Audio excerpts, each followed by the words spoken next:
I used to think that investing was hard, boring, or complicated, but I found the perfect stock investing course that showed me how to invest as a complete newbie. Now I can build wealth in the stock market and do all the things that I enjoy at the same time. Check out the Lazy Investor Stock course and get started on your wealth building journey today.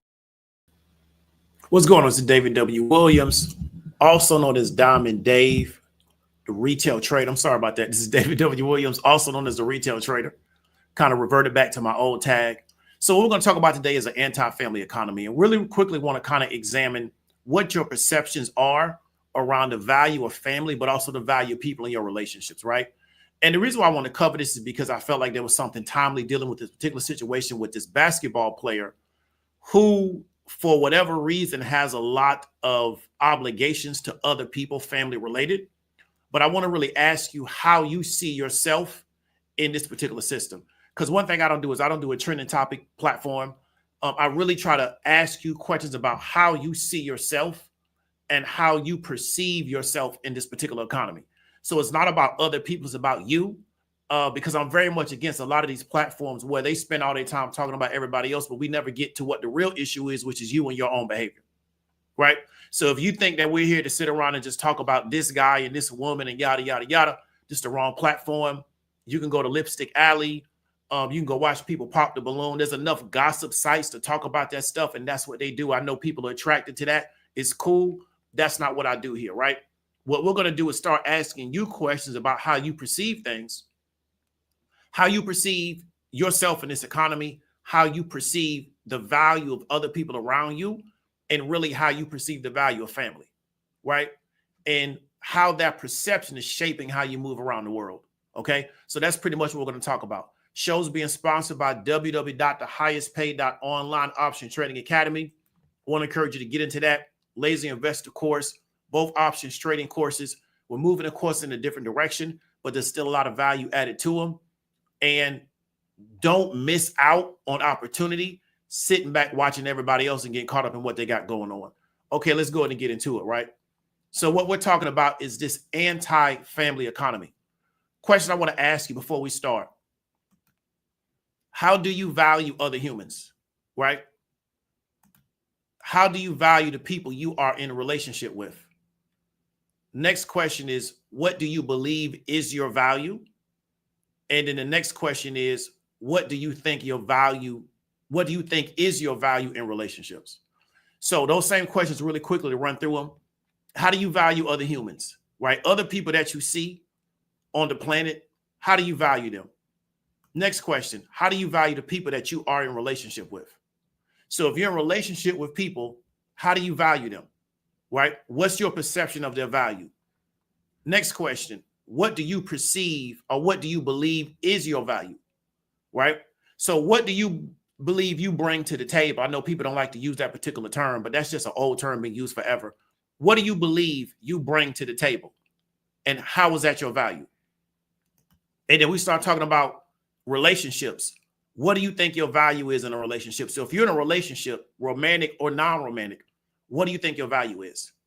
Because I think we need to start asking ourselves, how do we see other people, but also how do we think people perceive us? Because we may not be even aware of how we're perceiving other people, but also how we're being perceived.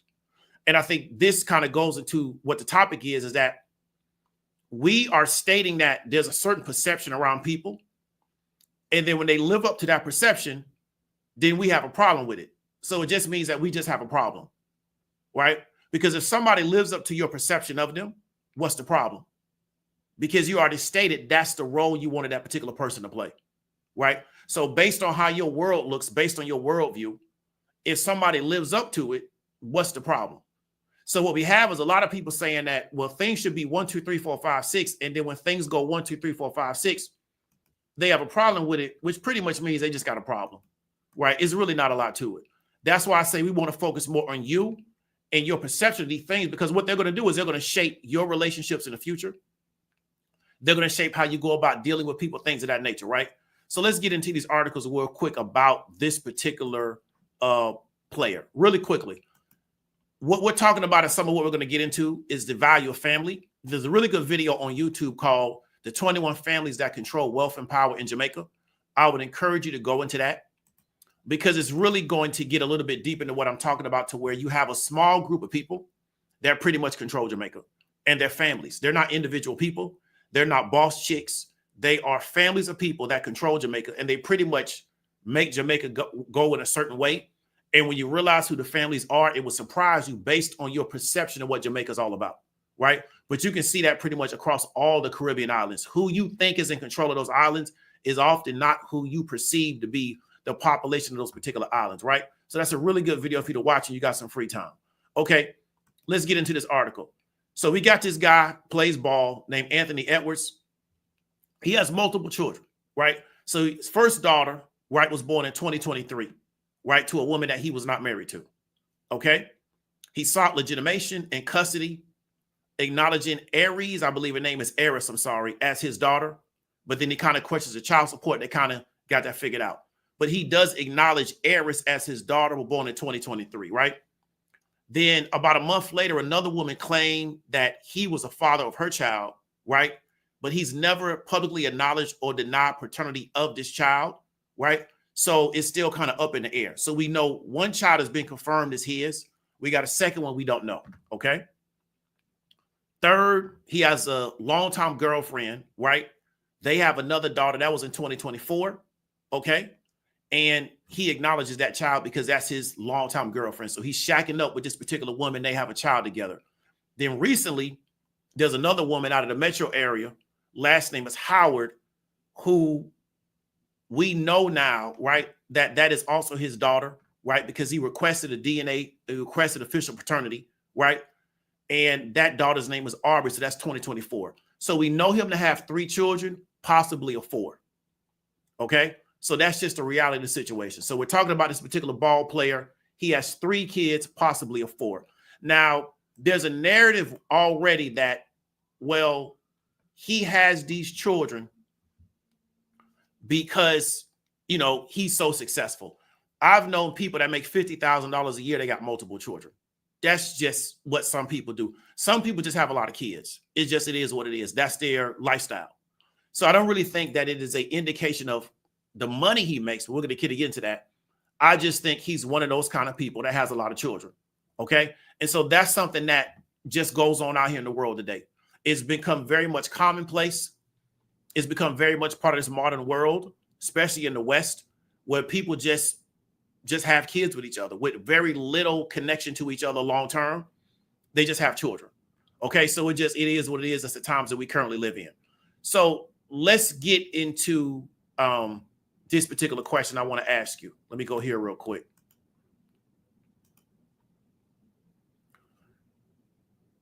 Do you believe that money is the only thing needed to raise a child into a functioning adult? That's a question I'm asking the audience. Okay? Because again, we're not going to focus on him. We're going to talk about you. And we're going to talk about your perceptions, your belief. So do you believe that money is the only thing needed to raise a child into a functioning adult? The reason why we're asking this particular question is because we're looking at his pay, right? He has a salary from the NBA of $244 million over the next 5 years. Okay? That salary is guaranteed. Okay, so he's making around $48 million a year. Now he's probably going to end up with about $100 million of this, maybe 110 to 120 because of taxes. But if he makes 120 over the next 5 years, he shouldn't have to work again the rest of his life. He's relatively young. He's under 25 years old. He probably most likely will get another contract unless he has some type of catastrophic injury. But just off this first deal, he should probably never have to work again the rest of his life. So you have an individual who is a very, very high income earner inside the United States. Question is, do you believe that money is the only thing needed to raise a child into a functioning adult? Okay, because we have these narratives that a man is supposed to be a provider, and we're saying that provision is financial. Well, doesn't he accomplish that goal? Right? So we got to ask ourselves why we're saying these things. I'm not contradicting you. But if we're saying that a man is supposed to be a provider and we're talking about financial provision, right? And he can meet that goal because he got way more than enough money, right? Well, then doesn't he check mark that off, right? Because we know money's not going to be an issue for this guy. He got more than enough money, okay? This guy's probably his 2-week check is probably more than I make all year, Okay, so we got to ask ourselves, do we believe that money is the only thing needed to raise a child into a functioning adult? Okay. Next question. Can you live a normal life while knowing you have children you are ignoring? Right? So him having children, because we know he has 3, he may have 4, but he has one living girlfriend who he has a child with. Okay. Can you live a normal life knowing you have children that you're ignoring? So let's say you got children, but you're not actively involved in their life. Can you just go about your business and just keep functioning and doing your thing, knowing that I got a child somewhere and I'm not really involved in their life, but it's whatever, right? Can you move around? Can you motivate like that? So the financial money's coming in, but there is no real raising of the child because 1, the child's not with you. And 2, you don't have a relationship with the person that you had a child with. Right? But I thought the goal was to make sure that they found a provider. So hasn't that goal been met? Right? So when we start talking about framing people just as you can economically provide, and that's the only framing, right? So then you'll get somebody to say, well, you know what? I'm paying money to the woman, so I'm gonna just go do what I want to do because she's getting money. So then why do we have so many people, or why are you one of those people, if you're one of those people, stating that I want a person that's an economic provider, right? So you got to ask yourself these questions because this is going on, because it's impossible for one person with 3 children in 3 different households to be actively involved in raising all those children. It is, especially a person that travels for a living, right? So that's what I want you to understand. How does that work? But some people can do it. I don't know how they can do it, but that's just where some people are at, to where I can send money to somebody and never be involved in raising my children. And so that's kind of what this world has created, because it's told people as long as a check gets cashed, everything else is not important, right? So let's keep going. Do you think AE, that's what I call him, understands the role of a father, right? Because when you see a lot of people, and especially on the internet, saying, well, he didn't want this particular child with this one person, right? So now all he's responsible for is child support. We'll start talking about the anti-family economy. Because my question would be is, right, why do you think a child, your responsibility for a child just stops at child support? But you have to ask yourself how these people were raised. So I can't assume that somebody was raised like me. They was raised how they was raised. So we have a population of people in the world where their father or their parents have very little involvement in them being raised, right? So they may not see the value of that the way I see it because of how I was raised, right? So then they can become an adult and not really understand the role of a father, or their role of a father is, I just make sure the person has money. Let me give an example of what I'm talking about. People that kind of know Anthony Edwards, they know what part of the city that he's from. He's from the Metro, right? ESPN did a story on him years ago, right? He got the name Ant-Man from his father. He grew up hearing about his dad more than he saw him. The people in his neighborhood claimed that his father could have been the next Michael Jordan. They told him, hey, if he kept his head on right, he would have been really good. So we understanding Edward's story, he never knew his father. He was raised by his mother, his grandmother. They passed away. I think his sister and his brother started raising him. He never knew his father's whole life, right? So he never had his father in his life. Therefore, what is his framework for the role of a father? Where does it come from, right? Because it's different, and this is something that people don't try to, the coach is like a father, yada, yada, yada.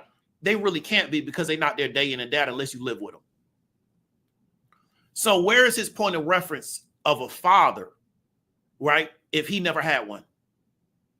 But does that matter if he has a financial piece in order? You understand me?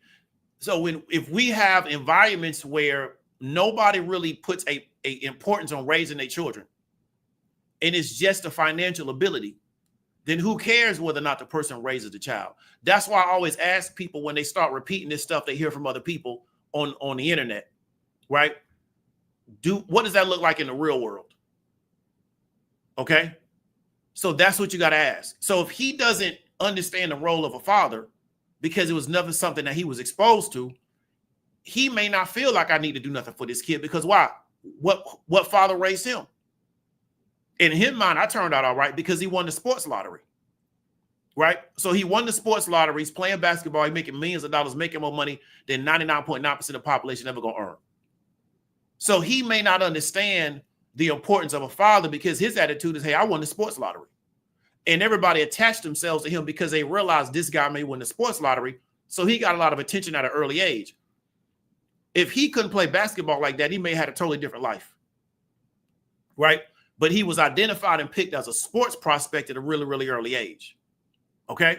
And so that's something I think people need to examine, is that when you're dealing with people in relationships, if they don't know what certain things look like, they may not know how to show up in that particular area. And a lot of people is framing how relationships look like off the internet, right? They're listening to internet people tell them what a relationship is. I don't have to do that because I have people I was raised around. And I'm not trying to be disrespectful to nobody by saying that. I just have real life experiences to draw on.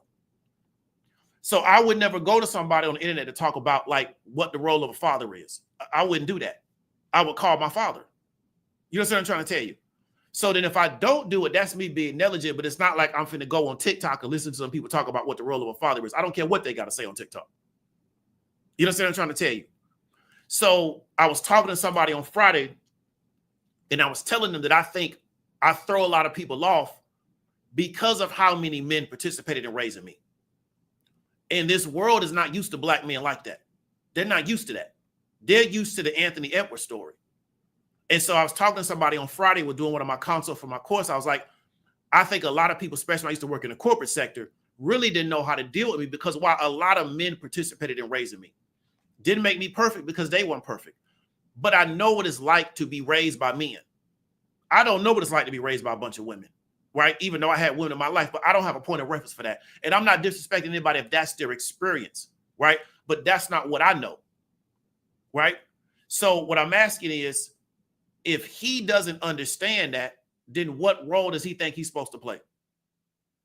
You understand what I'm trying to say? He may just be doing what he knows how to do. So he won the sports lottery. So his attitude is, I just make sure you got money, but I don't really know what my role is really in these relationships because why? It's never been shown to me because I wasn't raised by my own father. Okay. And I'm not trying to psychoanalyze him. I'm just asking the question, right? So let's keep going. Why would these women line up to get impregnated by Anthony Edwards? Okay, so we know he had the one child, right? Why would the second woman line up to get pregnant by him? Right? Then why would the third woman line up to get pregnant by him? So the second child is being disputed, but the third woman, so we know he got a 1, it's disputed he got a 2. Why would the third woman line up to get married, to get pregnant by him? Then the fourth woman, and you know, I know Ray Gun know what time it is with that, right? Why would she line up to get pregnant by the dude, right? Because you know he already got 2 children confirmed. He could have a third. So why would the fourth woman line up to get pregnant by Anthony Edwards, right? So why are these women deciding to participate in this particular situation? They're not being forced. This is what they want to do. But again, if a man's value isn't being a father, it isn't being a good person, it isn't being a nice person or yada yada yada, it's just provision in the money, well then he's the best candidate that many of those women, because it's hard to find a millionaire. And I'm not talking about a person that got a few million. I'm talking about a guy that's gonna make $48 million this year. That's not easy to find, right? So those women, they came up. They find a guy that makes $48 million a year to get them pregnant. You know what I'm saying? So that's what you got to ask yourself when you create this framework that's not about families. It's not about the value of people. It's just about the money that they make and that being their value. And we got women, some of them came on my channel saying, well, you know what? I should only have a baby from a man that got a lot of money because I'm taking all the risk by having a baby. So they are in line with these same women. So the last woman that he has a child with, that's a 38-year-old woman. She messing with a dude that's like 23, 24 years old. Right? But if he's the richest person that she knows, it makes sense. So if she decides I want to have another baby and she has to take the risk of having a baby, it makes sense to find a guy that makes $48 million a year and have a baby by him, as opposed to having a baby with a guy that makes $100,000 a year. It makes sense if we just going to play it like that. But you got to ask yourself why a woman would line up to get a baby from him, to be the unwed mother number 4, right? Of a man who he's not going to be there to take care of the child anyway. Because outside of his travel, he already got a living girlfriend. They were never in a relationship. So you let a man that you were not in a relationship with, right, get you pregnant. And at 30 years old, no disrespect, it's not going to be easy to get her pregnant.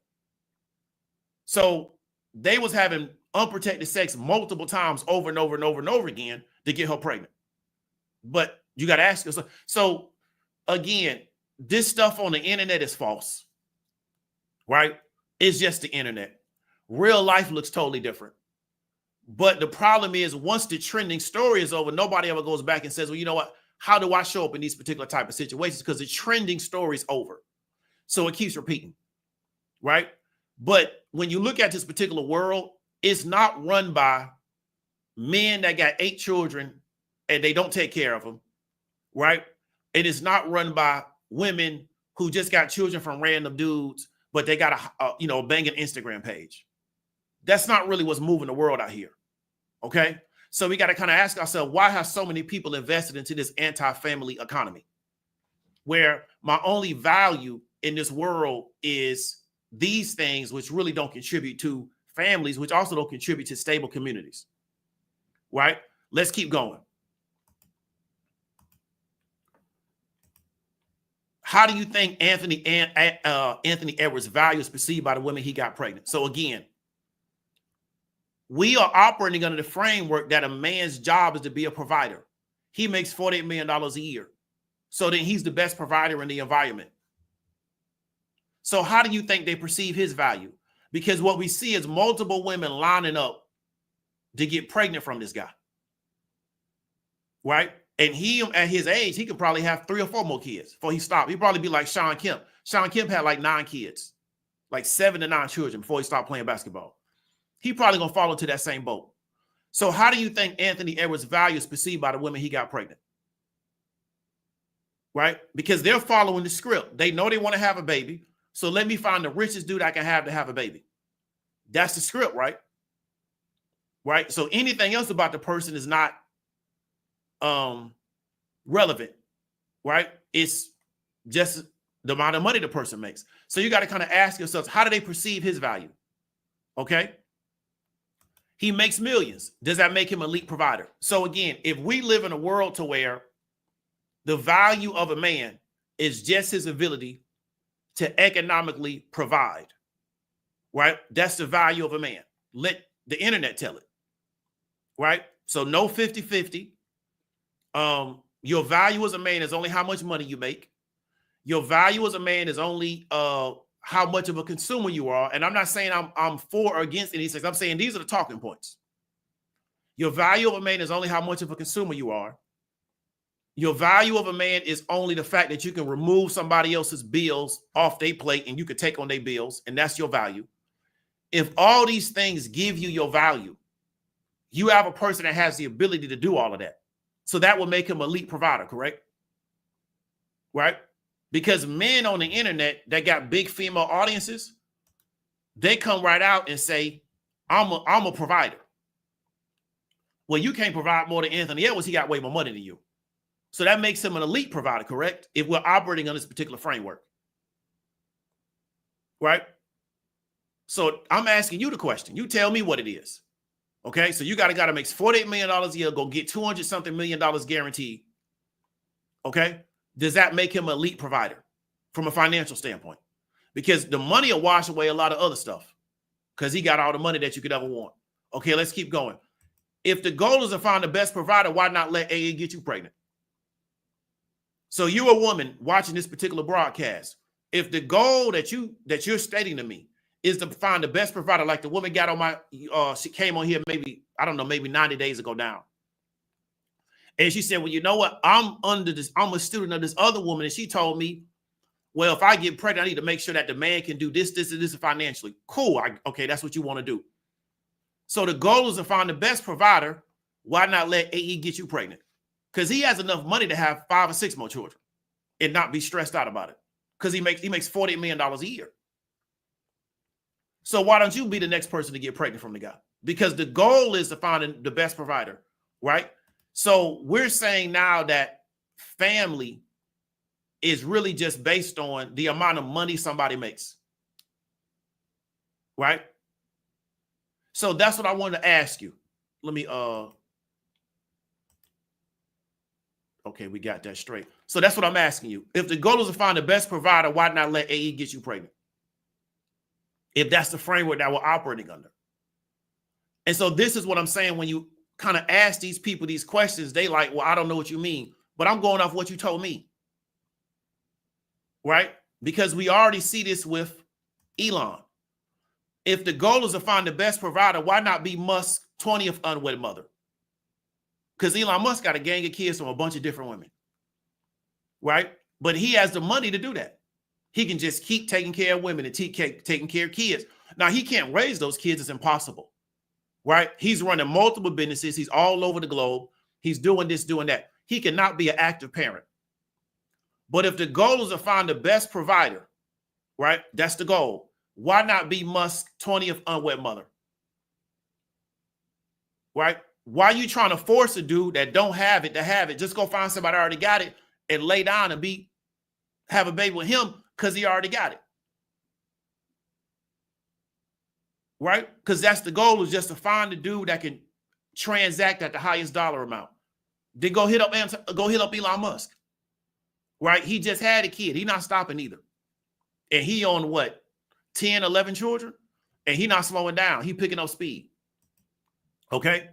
Here's the question. Do you value family, or is it insignificant to you? Right? Do you see any value in this idea of family? Or is it just insignificant to you? Are you one of those people to where you really don't believe in family? You believe like that's some patriarchal, made up thing. I don't really believe in family. I believe that, I just get a bunch of random people and we come together and call ourselves family. That's cool. But do you believe in family, or is it insignificant to you? Are you just like, I'm a free agent, I just do whatever I want to do, and I'm just on the planet? Okay? Because we live in a system that really was designed to diminish family. Right? Capitalism is not a pro-family system. It never has been. It's not. Right? It's an economic system. It's not a respecter of families. It doesn't care about them. So we see a lot of people frame all their relationships based on this particular capitalist model, which is anti-family. I'm not saying I'm for or against any socioeconomic model, but the model is not a pro-family model. It's not a respecter of families. Right? It's not. It's a respecter of commerce. It's a respecter of transactions. It's a respecter of consumerism, but it's not a respecter of families.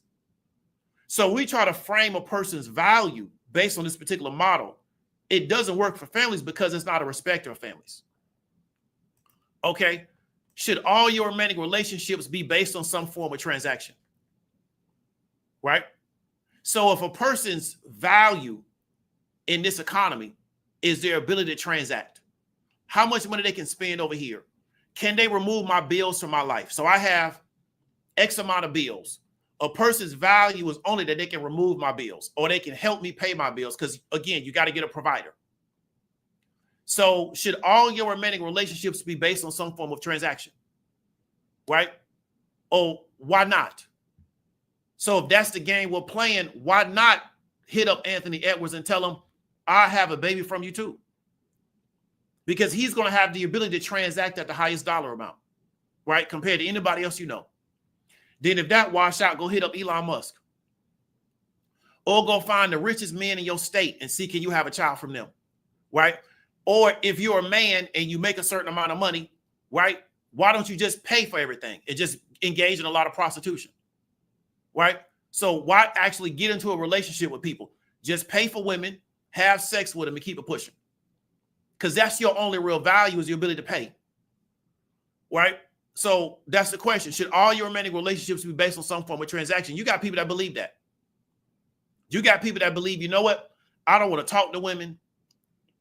I don't want to deal with what they come with. I would rather pay that woman, have sex with her, and keep it pushing. And it's less stress for me, right? Because that's how they see themselves. My only value is my ability to pay, right? So if you start framing things this way, right, how does that support family? Now, if you don't care, cool. You know what I'm saying? But I'm asking you, how does it support? Because often people are giving conflicting messages. They pro-family, they say they are. But then at the same time, the other person's only value is financial. Well, how does that support a family? Okay. Do you value partners by their ability to perform as a consumer in the economy? Again, if another person's only value to me is how they can perform as a consumer in the economy, right? Then that's how I see their value. So if you can't perform a certain way as a consumer, then you have no value. But you got whole YouTube channels, people arguing over this stuff. So then the question is that your only value? What are the other points of value? Was it just your ability to perform as a consumer in the economy? So people try to mix all this other stuff into it, but when you really boils down, it comes down to your real value to me is your ability to perform as a consumer in the economy. You have no real value past that to me. So once you fail at that particular mark, you no longer have a value. I will sabotage a relationship. I will submarine a relationship because I want out, because I only see your value as your ability to perform at this particular level. Right? Okay, let's keep going. Do you think being against family is some type of protest against the system? So do you think, hey, you know what? I'm just going to see people as transactional, right? Every relationship is what I can get out of the other person, right? I'm just going to do my own thing. I'm just going to, go around here and just do whatever. Is that like your form of protest against the system? So you feel like, hey, I can't do anything else against the system. So what I'll do is I will be rebellious against family, which is really not part of the system. It's really anti-system, but we don't know that. And then that rebellion would be how I protest against what's going on, right? So do you think by being anti-family, right, is some type of protest against the system? All right. What do you think romantic relationships were based on before capitalism? So that's the next question. So before they created this concept called capitalism in the Netherlands, what do you think romantic relationships were based on? Right? Because this system that we live in, it is not like organic. We had relationships for millions of years before this system ever created itself. I'm sorry, before the system was ever created. So what do you think romantic relationships were based on? Right? Because you didn't have all this commerce to engage in. Okay? You have whole countries in this world where they don't have the consumer economy that we currently have inside the United States. What do you think they base relationships on? Okay? But if we roll back the clock, what do you think relationships were based on before capitalism? Because we act now that if this commerce, these transactions, if these things don't take place, there can't be a relationship. But there were relationships before these things ever happened, right? So you got to kind of ask yourself, how does this stuff support families in a world where the world is run by families, right? Individual people, whether they be male or female, don't run anything in this world, right? Boss chicks don't run anything in this world. Okay, dudes having a whole bunch of kids from a whole bunch of different women, they don't run anything in this world. Anthony Edwards is a very, very highly paid entertainer, right? He doesn't own anything for the Minnesota Timberwolves. He doesn't own anything for the NBA. And we don't know how much real estate or land he owns inside the area that he's from, because really he got enough land to buy up all of Oakland City. He could buy the whole area and just own it, right? But he would rather put his money into child support payments. That's him. That's what he want to do with his money. He make it. He do what he want to do with it. Right? But he got the money to buy up all of Oakland City. And in 20, 30 years, he'll triple his money. Right? That's a fact. So that's what I want you to understand is that what do you think romantic relationships were based on before capitalism? Right? Because we seem to frame relationships based on this system. And this system is really anti-family. And it frames every relationship dynamic based on finance. Right? Capitalism doesn't use love. It doesn't use affection. It doesn't use duty. It doesn't believe in a covenant with God. It's not based on any of that. It's just based on finance. And if the numbers work, the relationship works. If the numbers don't work, the relationship doesn't work. right? So you got to ask yourself, if I'm in a romantic relationship with another human being, but everything's being framed on capitalism, right? How is this sustainable? Because what happens if the other person can't produce financially the way I want them to? That means the relationship is over, right? Or I'm only choosing to be in relationships with people because of a particular financial number that they can hit. And if they can't hit that number, they no longer have value to me, right?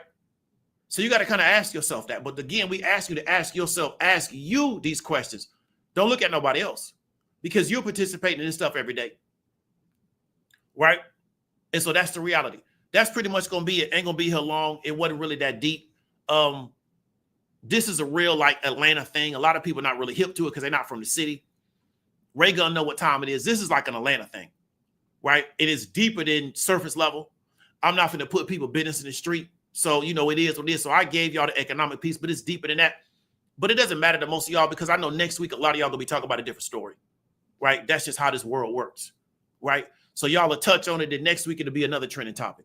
You know what I'm saying? That's how this thing works on the internet. But it's way deeper than what people are know about, because they're not really from the city, right? So they don't really know some of the moving pieces behind the scenes. You know what I'm saying? So that's pretty much going to be a wrap. We're going to read the comments, and then we're going to get up on out of here.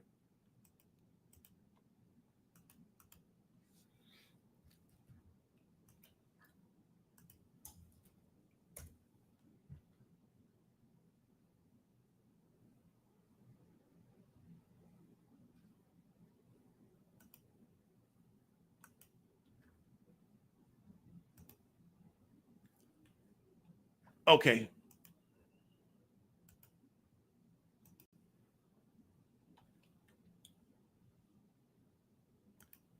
All right. Comments, questions, disagreements, got your opportunity to come up, and then we're going to bounce out.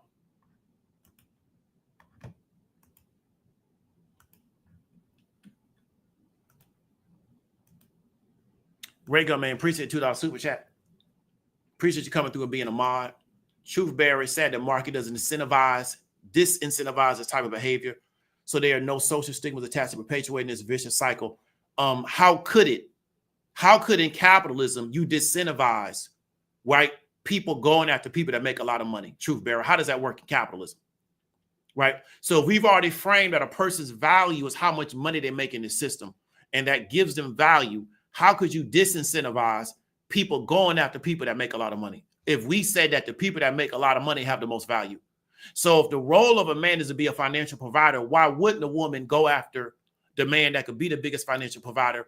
And if we haven't made marriage and family important, because capitalism does not care about marriage and family, it's not a respect to those institutions, then to me, it makes sense economically for women to go after the guys that got the most money and get pregnant. That only makes sense to me, right? Because that's the best thing for them to do economically. Go after the richest dudes you can go after and get pregnant, right? If you're operating under capitalism. Now, if you're operating under a different structure, you got different morals and values and principles, you'll make different decisions. But if you're purely operating from a capitalist market economic standpoint, find the richest guy you can find to have a baby bomb and throw everything else into the wind, because that's what the system tells people to do. If the person that makes the most money has the most value, then go after the person that make the most money that you have access to, right? Christian, man, appreciate the $5 super chat, man. Appreciate you coming through with support. Let me bring Drop 16 real quick. What's going on? You can hear me? Yes, sir. Can you hear me? Yes, sir. I was just going to say, I think the big issue is I haven't really heard that many people that are anti-family. I'm pretty sure that people are, because you hear everything on the internet. But a lot of people, from what I've learned, don't understand the necessity of families and what they're actually for.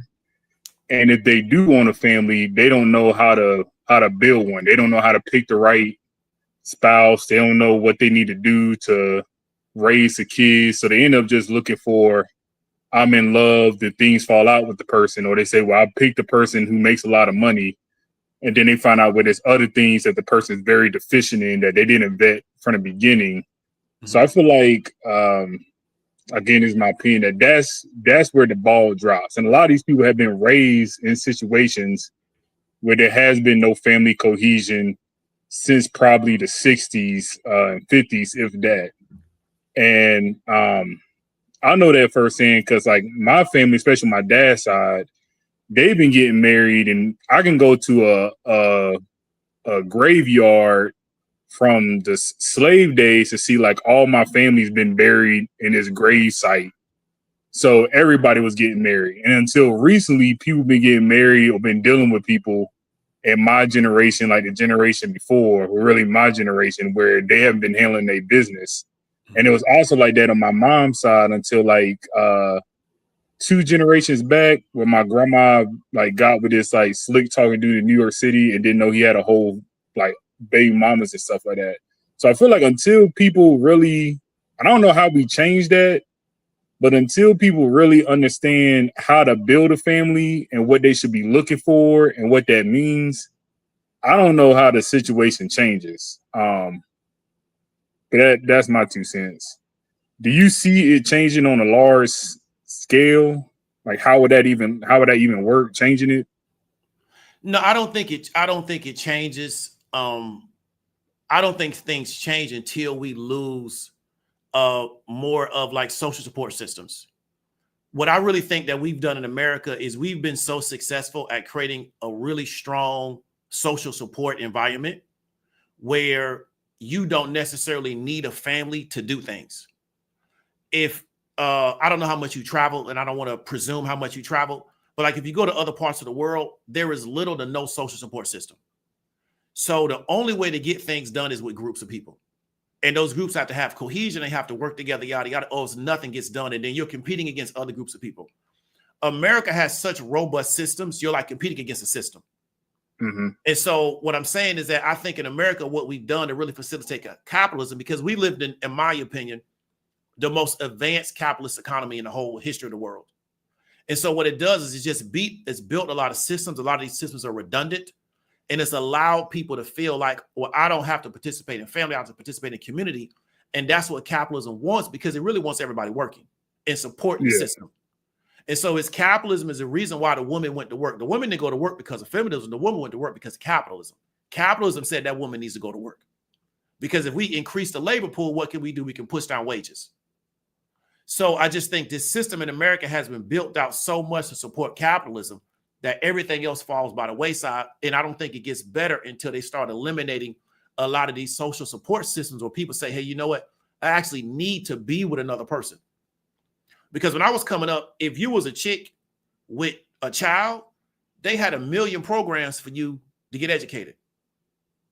But my mother grew up in an environment where women couldn't even get jobs. Like they could be maybe a teacher, maybe a veterinarian, and maybe a nurse. And that was all their employment opportunity.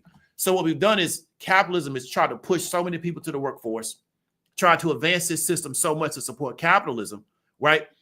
It's destroyed a lot of the structural support that we had to support families. Capitalism don't care about no families. That's why, like when the Irish started coming over here, when the Italians started coming over here, they put everybody to work. When we was on plantations, everybody went to work because you had to support that industry. So capitalism does not care anything about family. So I just think because we live in the most advanced capitalist society in the world, we don't really respect it. It's a byproduct of the system. Where if you go to other parts of the world where capitalism is not as advanced, everything is about family, because you won't get anything done without your family. Well, my last comment is this. I feel like some of this goes to socioeconomic statuses and also the culture in your family, but really socioeconomic status. Because I'm one of them people, I had low emotional intelligence until I met my wife. I didn't understand why people was doing certain things. And she would explain to me, especially her background, you got to look at where the person came from. So like Anthony Edwards' dad not being there doesn't surprise me. But I used to be one of the people like, you should know what to do based on genetics, but things don't work that way. But like my dad had a plan, and my mom, I feel like honestly, my mom is more manly than a lot of guys. Like having children is the most important thing in your life. Like there's nothing more important than having children and taking care of your family. So stuff he's doing, or I heard someone the other day from a friend of my wife.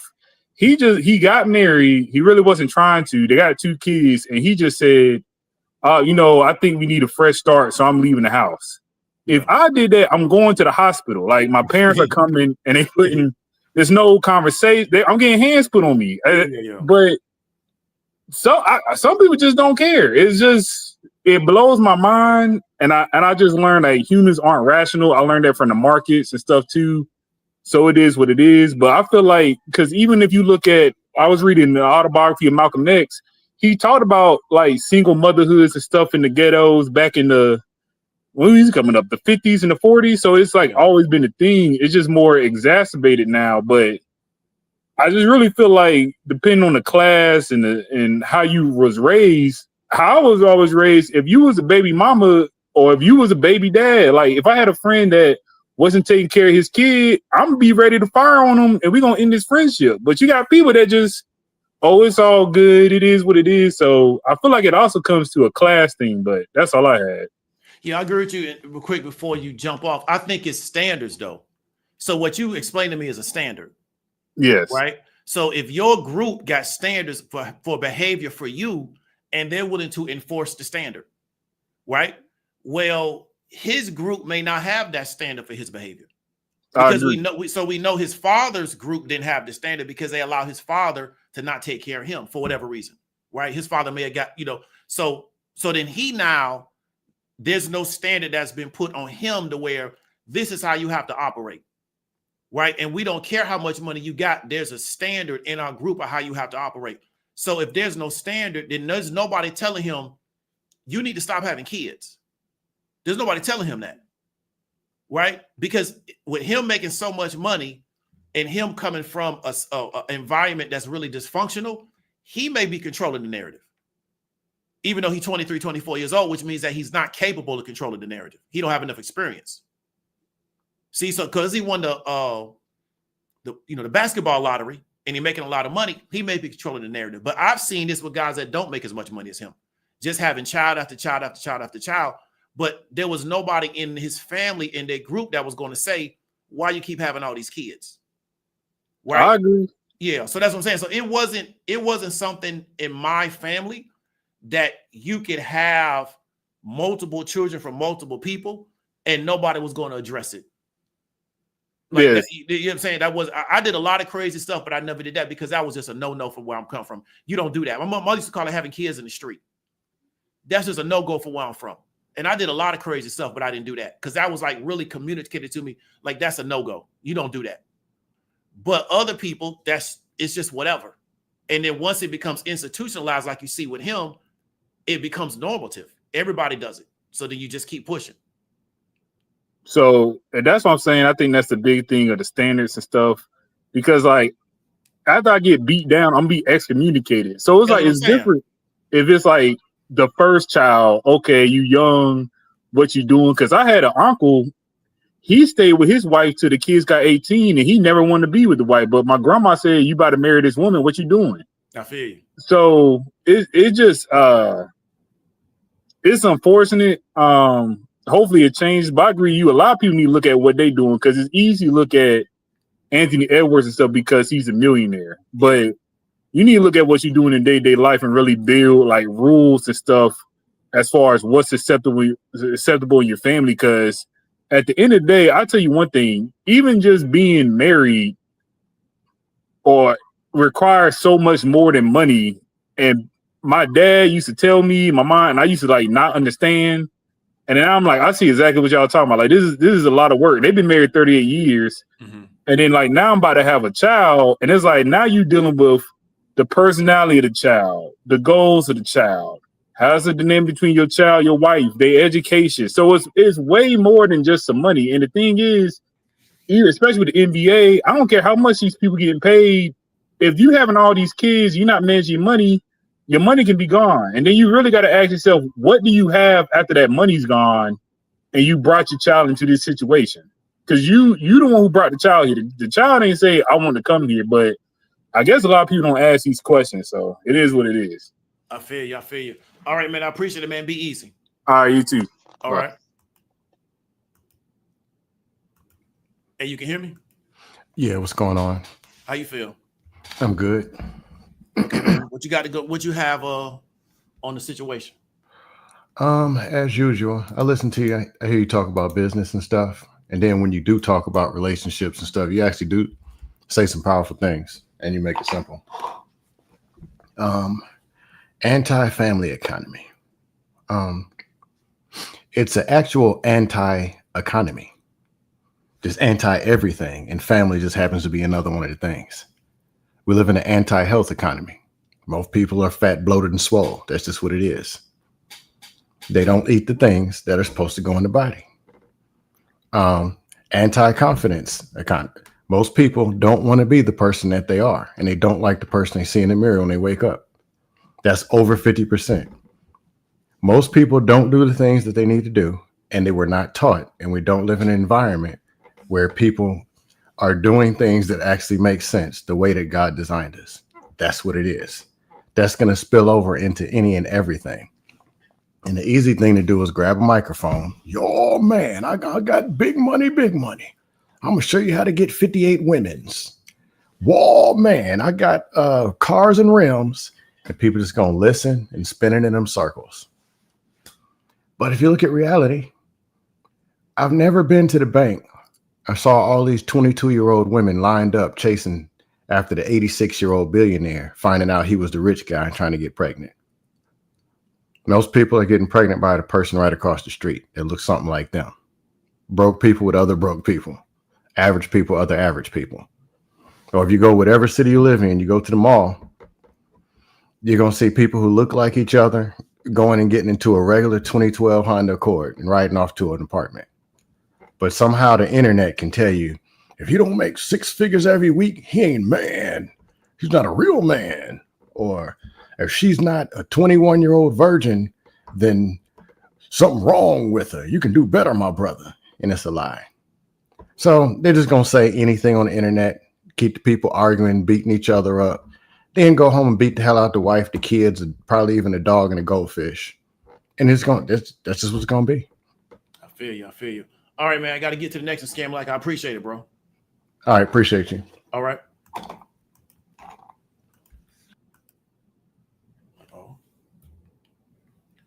Okay. They dropped. Let me see.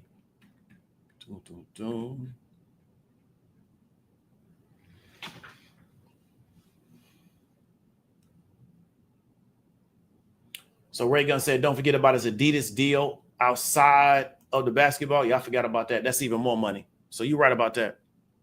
So Ms. Barnett says they need to be careful mentally, emotionally, physically. It's why solid parents can raise solid adults without a lot of finances. Those who have a lot can raise brats. I agree with you, Ms. Brittany, but the narrative is that, you got to have heck of money to raise kids. I'm not saying that don't take money to raise kids. What I'm saying is that the value of a person is just the ability to provide financially, right? And so I just think it's unfortunate to where people only see somebody's value as that. And so as long as I'm giving money to a child, everything else is going to be taken care of. Kids got to go to games. They got to do extracurricular activities. If that other parent is not there, they putting all the pressure on one parent, but it is what it is. I feel you though.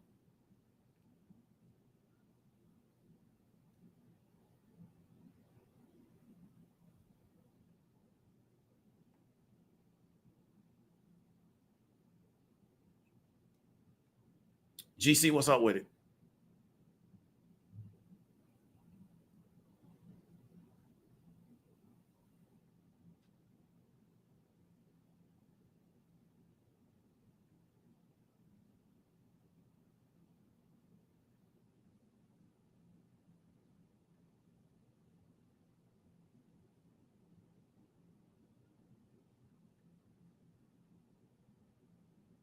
LJ says Elon Musk had 14 children. That's crazy. He probably got more than that, LJ, low key, but that's crazy. He got 14 children. That's insane to have that many kids from multiple people. I don't know how you do it from one person, but it's just insane to have that many children. Like, that's crazy. Truthberry says, if Kim Kardashian put on the pedestal their whole life, they've been told traditional family is oppressive ever since high school, undergrad. This is inevitable outcome for so many. I don't even know if they've been told that, right? I don't think they're in those circles, right? I just think you know, I don't know. I don't even know if there's no circles. So Goddess Noel says, from a woman's perspective, he's valuable genetically. He's tall and athletic. Those traits can be passed to the child and create another high earner. I guess maybe from their perspective, it could, even though being a basketball player is very random. He's tall, but he's not abnormally tall. He's abnormally tall for regular people. He's not abnormally tall for the NBA, right? He's not. So I guess, I don't know, I'm not a woman. Because some of his children are girls, so it means that they don't have the ability to make the kind of money. No female basketball player is going to make 240, right? It's just not going to happen. Even once they become adults, it's just the market's not going to be there for him. I would think it's about the money he has, because I think that if he had $240 million coming in and he was 5'8", he still get those women, because I've seen that, right? I've seen shorter dudes that's willing to break bread and spend. They got a lot of women. Why? Because they willing to break bread and spend, or they're perceived as being in a situation where they can do that, right? So the height may play into it, but I really think it's the money and people knowing he has the money, because when you play NBA ball, your finances are public, right? Because again, and Montgomery hit it, the woman he last has a child with got a baby from a dude that's not tall at all. Like, he's not tall at all, to be real with you. Now, I don't know about those other women, but I respect where you're coming from.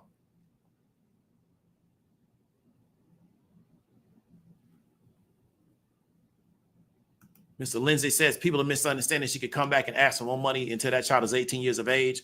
The child support case is still open, most definitely. Yeah, he didn't settle on $1 million. This is still an open case, right? So they still going back and forth trying to determine what it's going to be.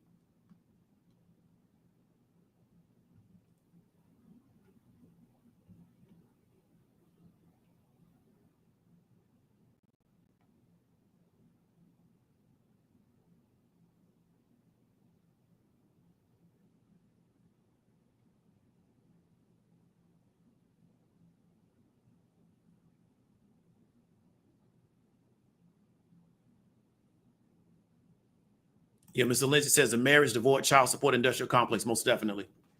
Most definitely.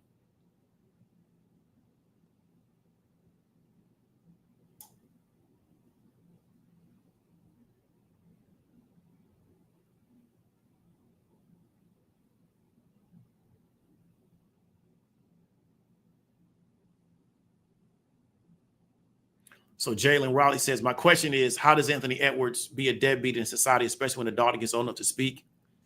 He's at the mercy of social adjustment for the rest of his life. I get you. He may not even be thinking that far down the road. He's real young. So he may not be thinking that far down the road. But I talked about, does he know any better? You know, does he know, like, this maybe not be the best way to go about things?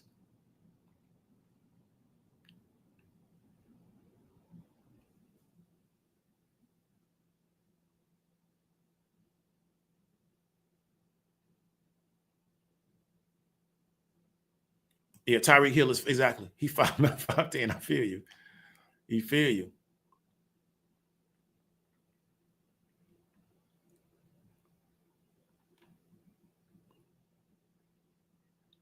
Okay, so that's gonna be it. Appreciate everybody for coming through. Appreciate everybody for the super chats. So y'all stay easy, man. Have a good weekend. Talk to y'all later.